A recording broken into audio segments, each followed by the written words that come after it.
Hello, good morning. This is Arsenio from the U.S. Post. As you know, the tariff war is on now, and after the decision of President Trump, other countries have also started responding. Tariffs will make things costlier for U.S. citizens. Costs will increase, so inflation will increase. What do you think? Are we on the right track, or President Trump need to take some precautionary measures to make things cheaper for U.S. citizens? Whatever your opinion, just share in the comment box. If you are new to our channel, click subscribe button and support us. Let's dive into the discussion. I want to begin with your latest op-ed on this, and you write that there are only three numbers that matter to Trump. The average U.S. tariff rate on other countries is 3%, Europe's is 5%, and China's is 10%. To him and to many Americans, those figures seem fundamentally unfair. So why do so many economists think he can't move those averages closer together without harming the economy? You know, it's a great question, Pamela. We have not had an experiment really in a half a century in any kind of major tariff situation. Since the 80s, trade barriers have been falling. There are a lot of good things that come with that. Prices get cheaper, but as you know, Trump has said, and as President Biden said before him, there's a trade-off. You know, you get a lot of outsourcing of critical industries. You get a sense that consumption and consumer prices are everything, whereas income and jobs are less important. He's trying to rebalance that. It is a big experiment. I think it's not going to probably go as smoothly as the experiment in 2018, 2019 did when there were tariffs on China, and it really didn't impact inflation too much. We're talking potentially about across the board tariffs. We're talking about retaliation from lots of countries around the world. So this is going to be a much, much messier experience. And how long do you think this could all take until we really understand what we're dealing with here and how it's going to impact everyone's wallets? So I would say that there are two or three things in effect. One is the power of the U.S. consumer market. We are the biggest, richest market in the world. A lot of countries need to sell into the U.S. more than the U.S. needs to sell abroad. So that's a bargaining chip for Trump. And it will be interesting to see how countries and companies respond. But there's also the politics of this. And I know particularly a lot of European countries, Canada, leaders have said, we're not okay with the way in which these negotiations are taking place, this sort of unilateral approach that Trump is taking, and also the on again, off again. And they may just say, you know what?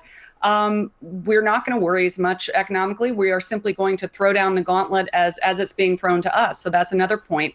And then the final point is how much price increases consumers can take, companies can take, who's going to pay for them. Companies may reduce their margins. They certainly have room to do that. Consumers may pay a little more. How much more? We don't know. So, you know, I want to talk about this dollar for dollar argument we've heard. And again, there's a lot of uncertainty. We don't know what the rollout's going to be. But White House Press Secretary Caroline Leavitt held up this chart this week showing a 245% that Canada has on the books for American cheese. So what does this mean? Trump wants the U.S. to impose 245% on Canadian cheese? Is that argument flawed? What do you think? I love that you picked cheese. I love cheese personally, like also, wine. So you know. I love cheese too, and I also love French champagne, but which is going to get a lot more expensive. Yeah. Those sorts of things are more political and iconic. Yes, of course they're going to have an impact, but guess what? You can get cheese from Oregon too. You know, so that won't be as much of an effect as, say, a tariff that Canada might put on U.S. imports if Canadian lumber is hit. You know, Canadian lumber is a big part of the U.S. home building industry. Those kinds of things that may get a little less press, but are actually more important, that's what I'm going to be looking for. Very quickly, just for all of our viewers, as we're thinking about what we should buy now, should we prioritize? Oh, my good. Well, cheese, champagne. No, I'm kidding. You know, perishables. You know, a lot. You can see, interestingly, that there's already a little bit of inflationary effect from stockpiling, not just individuals, you know, maybe buying that car a little sooner because you don't know how expensive it's going to be, but companies stockpiling inventories. This is one of the risks when you start to play the tariff game, is that people expect inflation, and so they purchase ahead, and that creates inflation. It's a little bit of a chicken and egg cycle. Another one of those variables the Trump administration is going to have to juggle carefully. All right, Rana Faruhar, thank you so much. Wolf? All right, Pamela. Europe and other close allies like Canada have already vowed to retaliate against these latest tariffs. The Premier of Ontario, for example, Doug Ford, has become one of Canada's most outspoken critics against President Trump's tit-for-tat trade war. The Premier of Ontario is joining us right now. Premier, thank you so much for joining us. This new plan is expected to be the most aggressive move yet by a tariff-consumed American president. What is the mood there in Ontario and indeed the rest of Canada as we await this announcement later today? Well, thanks so much for having me on. And I start every interview saying how Canadians love Americans. I love Americans. We love the U.S. And what this is going to do is going to hurt American families. And the folks you had on just previous is 100% bang on. The lumber that homes are built, majority of it is coming from Canada. It's going to increase the cost of a house, the autos as well.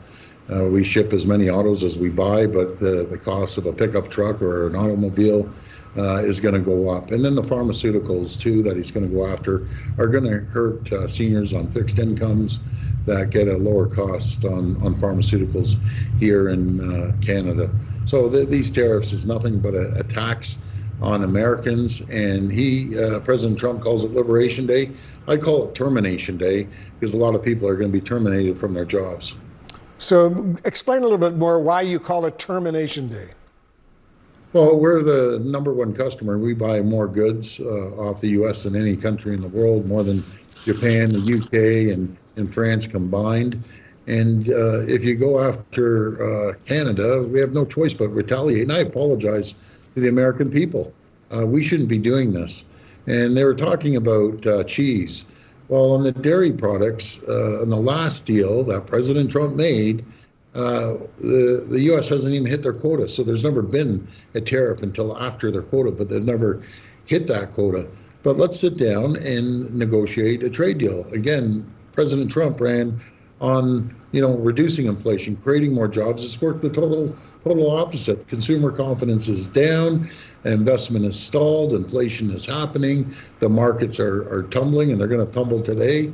And those are people's pension funds that invested into the markets. So this is not going to be good for the American people. Premier, is Canada prepared for these tariffs? How will your country retaliate? Well, right now, Wolf, there's 40 million people at a fever pitch. They're engaged, and they're ready to sacrifice. And I don't think my great friends, and I have a tremendous amount of friends in the U.S., they're kind of going on their merry way until they get hit.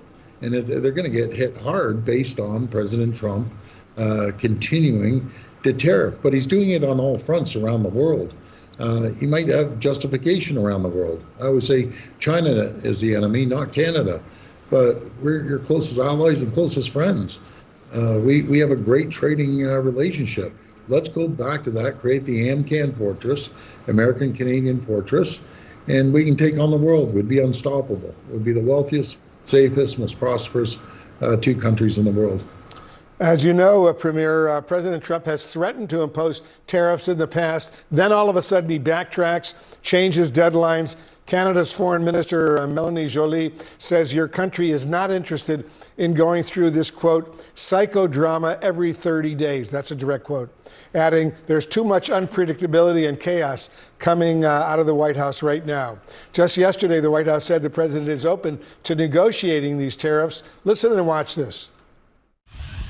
The president is always up to take a phone call, always up for a good negotiation, but he is very much focused on fixing the wrongs of the past and ensuring that American workers have a fair shake. Premier, do you think the president might back off these massive new tariffs and possibly implement something much smaller? Well, I really hope so. I'd like to just go back to the original deal. We had a great deal. He said it was the greatest deal ever. I guess it's not the greatest deal ever now. But, let's work together. Let's sit down.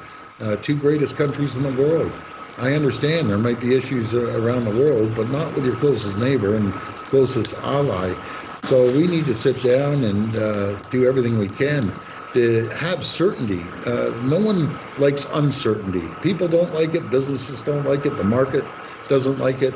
And that's what we're facing right now, because every single day something changes and it's hard to keep up. Canada's new Prime Minister, Mark Carney, has declared that the old relationship between the United States and Canada is now over. So what does this new relationship look like to you?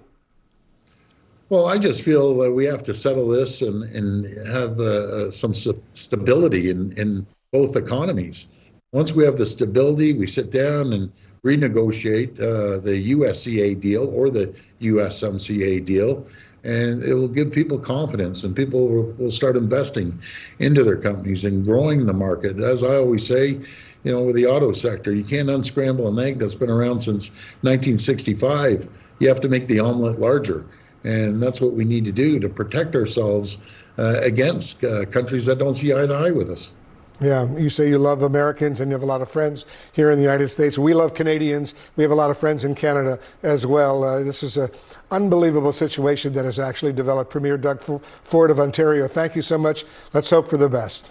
Well, thank you, Wolf. God bless America. God bless Canada. We'll get through this together. Well said.